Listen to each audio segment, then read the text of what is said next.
తేవడానికి, రాజధాని నిర్మాణం పూర్తి చేయడానికి, పోలవరం నిర్మాణం పూర్తి చేయడానికి పక్కా ప్రణాళిక ముందుకెళ్తున్న సమయంలో ఈ యొక్క ఎమ్మెల్సీ ఎన్నికలు వచ్చింది.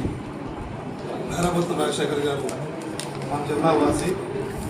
ఇది ఉమ్మడి తూర్పుగోదావరి, ఉమ్మడి పశ్చిమ గోదావరి కలిపి 34 నియోజకవర్గాలు ఓటుకుంటున్నారు. చాలా పెద్ద నియోజకవర్గం, సుమారు 3 లక్షల పైన ఓటర్స్ ఉన్నారు. అలా చూసినప్పుడు ఆయన అన్ని చోట్ల తిరగలేడు. కాబట్టి ఏ నియోజకవర్గంలో ఆ శాసనసభ్యులు నాయకులు కలిసి తిరిగి ఓటుని ఆర్జిస్తున్నారు. కాబట్టి మీ అందరినీ కోరుకుంటున్నారు, మీకు ఎలాంటి సమస్యలు మీరు మాత్రం తప్పనిసరిగా మేరాబత్తు రాజశేఖర్ గారి పేరు తుల్లంగా ఒకటయ్యారు. ఇంకా రెండో ఒకటి ఎవరికేయగలరు.